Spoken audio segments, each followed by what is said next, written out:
السلام علیکم ورحمۃ اللہ وبرکاتہ۔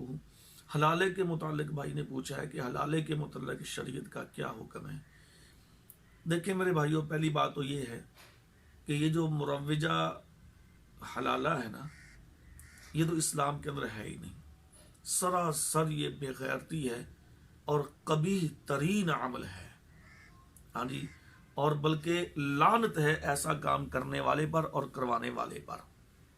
انتہائی غلیظ ترین یہ کام ہے۔ تو بہر کیف لمبی چوڑی بحث کی بجائے میں مختصر سی بات کروں گا کہ یہ جو مروجہ حلالہ ہے نا، اس کا اسلام سے تعلق نہیں ہے۔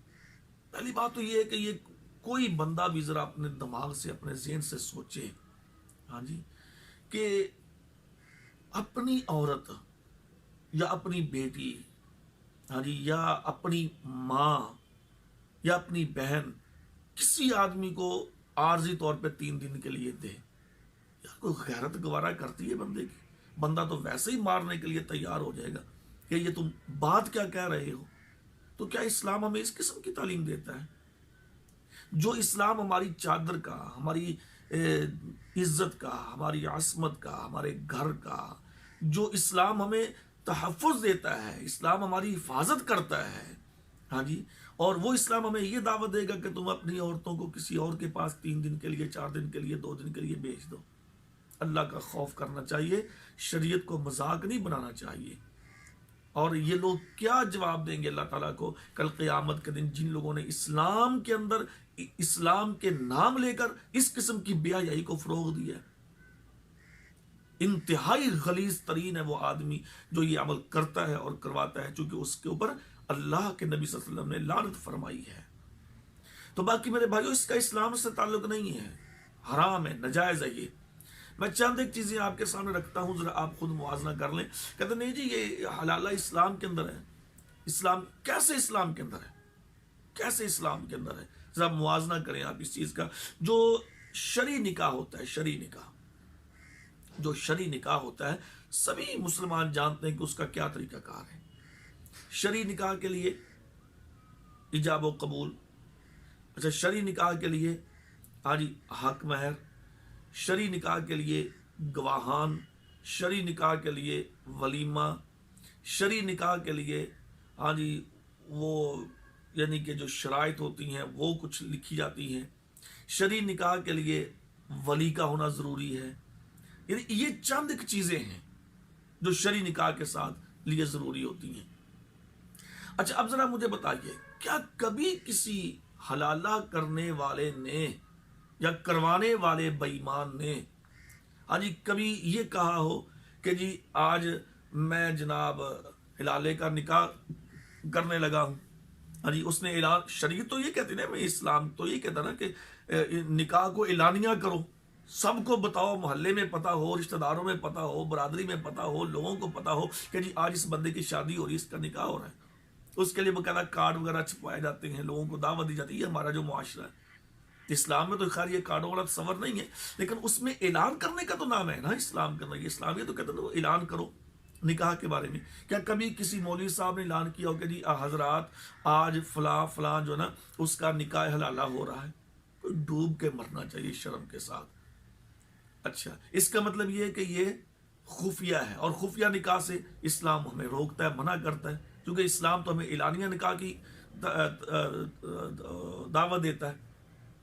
اچھا، پھر دوسری بات، شرعی نکاح کے اندر پیارے پیغمبر نے کیا فرمایا؟ عائشہ رضی اللہ تعالیٰ عنہ کی جو حدیث ہے، رضی اللہ تعالیٰ عنہ کی جو حدیث کیا ہے؟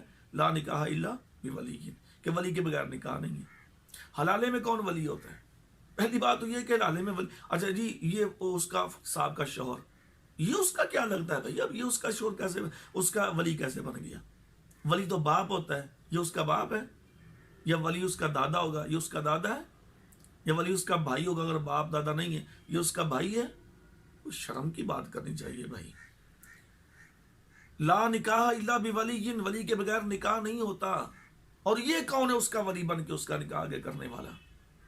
یہ بھی اسلام کی مخالفت۔ ہاں جی، اعلان کو، نکاح کو اعلانیہ کرو، یہ بھی اسلام کی مخالفت۔ یعنی کہ حلالہ میں نہ علل اعلان باقاعدہ لوگوں کو دعوت دے کے، بلا کے، جمع کر کے نکاح حلالے کا نہیں ہوتا۔ اچھا، پھر ولی، وہ اس کے اندر نہیں ہوتا، یہ خامد اس کا ولی، اس کا لگتا ہی اس کا کچھ نہیں ہے، اب وہ جو اس نے طلاق ہی دے دی، اب اس کا اس کے ساتھ رشتہ ہی ختم ہو گیا ہے، تو ابھی اس کا ولی کیسے بن رہا ہے؟ اچھا اگلی بات، پھر حق مہر، وہ آج کل کہتے ہیں کہ یہ حق مہر بھی کچھ نہ کچھ دے دیتے ہیں، لیکن پہلے تو یہ حق مہر بھی نہیں ہوتا تھا، بغیر حق مہر کے۔ اچھا تو وہاں پہ جو ہمارے شرعی نکاح ہوتے ہیں ان کے تو اوپر حق مہر پہ تو بڑے بڑے جھگڑے کھڑے ہو جاتے ہیں، 5 مرلے پلاٹ لکھو جی، 10 مرلے پلاٹ لکھو جی، اتنے لاکھ لکھو، اتنے لاکھ لکھو، یہ کرو وہ کرو۔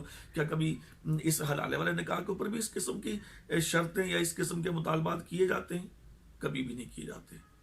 اچھا پھر شرعی نکاح کے اندر نبی صلی اللہ علیہ وسلم نے کیا فرمایا تھا عبدالرحمن بن عوف رضی اللہ عنہ کو کہ اولم ولو بشاتن، عبدالرحمن شادی کروا لی ہے جی، اللہ کے رسول فرمایا کہ ولیمہ کر، اگرچہ ایک بکری کا، یعنی کہ چھوٹا سا ولیمہ کر، لوگوں کو سب محلے والوں کو بلا، جمع کر، دعوت دے، ان کو ولیمہ کھلا کہ تیری شادی ہو گئی۔ کبھی کسی حضرت صاحب نے، کبھی کسی مولوی صاحب نے، کبھی کسی اس قسم کے بدبخت نے کبھی اعلان کیا ہو کہ جی آج میرا چونکہ حلالے کا نکاح ہوا تھا تو آؤ میں تمہیں سارے محلے والوں کو ولیمہ کھلا رہا ہوں۔ اللہ کا خوف کرنا چاہیے، یعنی کہ یہ بھی اسلام کی مخالفت، یہ بھی اسلام کی مخالفت۔ نکاح کے بعد ولیمہ شرط ہے، چاہے وہ 2 4 10 بندوں کو کیوں نہ کھلایا جائے اپنی حیثیت کے مطابق، اور اس کے اندر وہ بھی نہیں ہوتا۔ پھر اور سب سے بڑی بات، جس نکاح کے اندر بھائیو مدت تعین ہو کہ یہ نکاح میں 2 دن کے لیے، 3 دن کے لیے، 4 دن کے لیے، سال کے لیے کر رہا ہوں، جس نکاح کے اندر مدت کا تعین ہو وہ نکاح جائز نہیں، اسے متع کہا جاتا ہے۔ تو اس لیے میں کہتا ہوں کہ متع اور حلالہ ایک ہی چیز ہے، کوئی فرق نہیں۔ شیعہ جو ہے وہ متع کرواتے ہیں، ان کے نزدیک ان کی فقہ میں متع ہے، اور یہ جو ہمارے دوسرے لوگ ہیں ہاں جی مسلمان حضرات، ہاں جی حنفی، دیوبندی، بریلوی وغیرہ، ہاں جی وہ حلالہ کی دعوت دیتے ہیں۔ ایک ہی چیز ہے متع اور یہ حلالہ، بالکل ایک ہی چیز میں کوئی فرق نہیں ہے، صرف نام کا فرق ہے، نام کا، ہاں جی، اور کوئی فرق نہیں ہے۔ تو اس لیے یہ بالکل غیر شرعی ہے اور غیر اسلامی ہے، اور سراسر یہ خباثت اور ضلالت ہے۔ اللہ تعالی ہمیں اور ہمارے گھروں کو اس ضلالت سے محفوظ رکھے۔